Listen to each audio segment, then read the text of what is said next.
Good evening. Do you remember this guy, Dr. Stephen Collins from Trinity Seminary?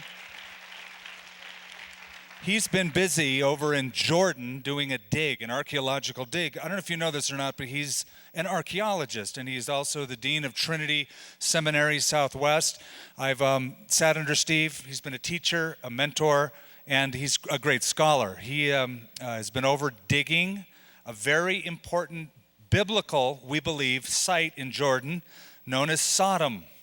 And Stephen, let me ask you this first, or I should say Dr. Collins. Let me ask you this first. The story of Sodom is a biblical story. Is that a real story? And why is it important that it's real, that it's literal, that it's historical? Well, of course, it's important that it's real because there's so many allusions to it in the New Testament from Jesus. And of course, in the book of Jude, many scriptures that say that there are certain things that God does that are based on what Sodom and Gomorrah was happening to Sodom and Gomorrah in the Old Testament.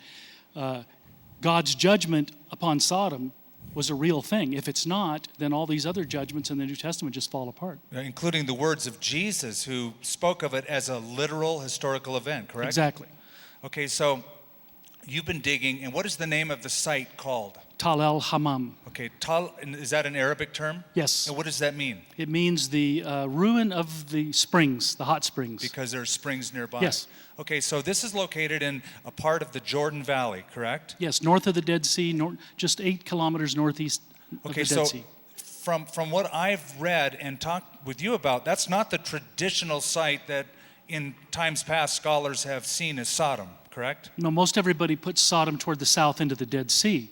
The problem with that is that that's not where the Bible specifies it to be. If they would bother to read Genesis chapter 13, the first 12 verses, they would see that it locates Sodom north of the Dead Sea, east of the Jordan River, within eyeshot of Bethel and Ai, which is just on the hill above Jericho. Okay, so this is from what I followed when you were over in Jordan and you sent those daily reports with pictures.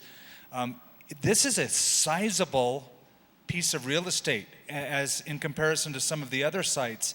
And so tell us about how significant this was as a population base. Yeah, at 100 acres. Wow. It's the largest Bronze Age city in the entire region, probably in Israel or Jordan. Wow. So it's of city-state proportions.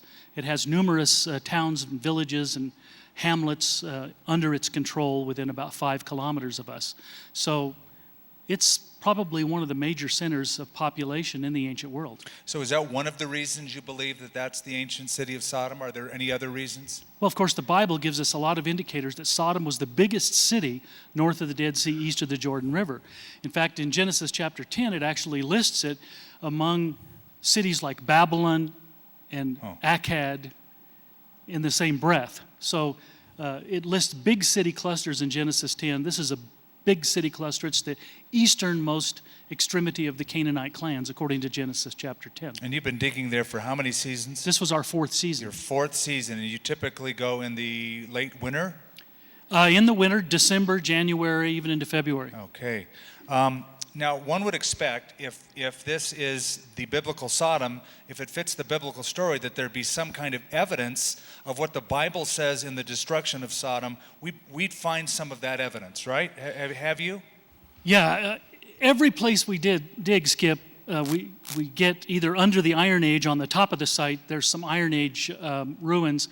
We get under that about 2 or 3 meters, and we find massive black ash destruction. Okay, stop for just a moment, because you're getting to the good part. But explain to us, who are not privy to all of the different ages, just a real brief outline of Iron, Bronze, Late, Middle, that kind of stuff. Iron Age, time of David and Solomon. Okay. And back before that, the city ended during the Middle Bronze Age, during the time of Abraham. Nobody was hanging out in this area between the time the Bible says the city was destroyed and the time people came along 5-6 centuries later. So Middle Bronze Age is what we read about in Genesis 13? Yes. Okay. So anyway, you're talking about what you found there. Now, on the lower part of the site, where we actually don't have anything built over the destroyed city, we are instantly first trowel in the ground into the city of Genesis chapter 13. And there we find literally stone foundations all over the lower tell. The interesting thing about those stone foundations is normally we would have mud brick superstructures sitting on top. They're not there. It's almost as if the superstructures made of mud brick have been blown off the foundations. Mud brick like the one up in Laish, the gate from the time Yes. of Abraham? One like that Yes. you'd expect to find, but it's not there, you're saying?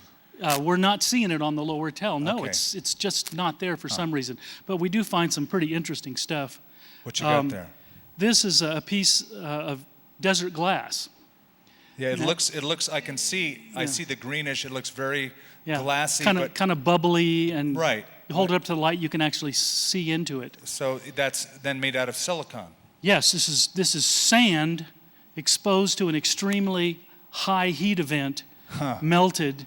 To do this, you have to have a hydrogen bomb of some sort, or some sort of airburst event, like a comet fragment bursting in. We call them airbursts, or cosmic bombs, they're called by astrophysicists.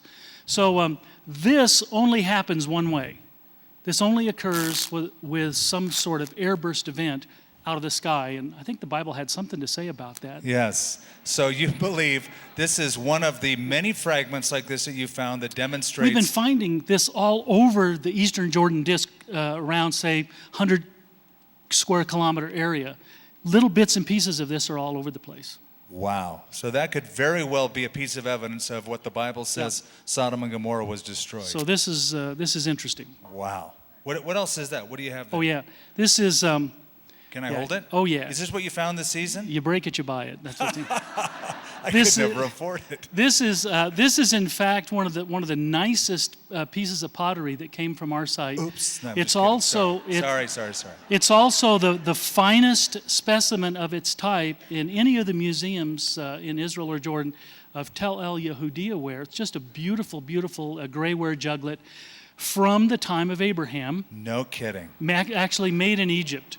So there it is. Wow. So Lot could have picked that up. Yeah, we call this Lot's jug. Right? Do you really? Yeah, no. Oh, if that were his only problem, that would be great.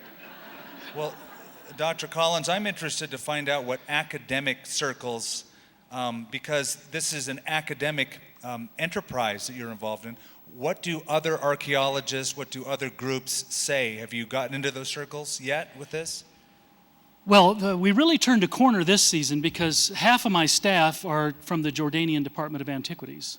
And they're all the high guys, the top guys. Head of excavations of all of Jordan is on my staff and so on. Wow. So this season they actually began to seriously consider the idea that this is biblical Sodom. They really started to get on board with that idea.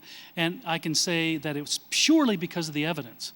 It's been surely because of the amount of scientific evidence that's come to bear on this question that they're a little bit kicking and screaming, but they're being brought into the whole idea.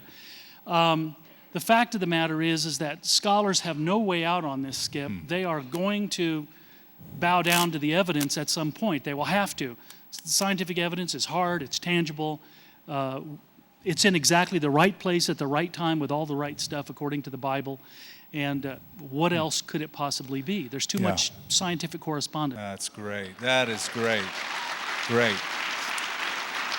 Well, welcome home. And so from an archaeologist standpoint, when we read stories like we do in the book of Jude about God judging Sodom and Gomorrah, you're saying it's a real fact and we have the evidence to show it. Yeah, exactly.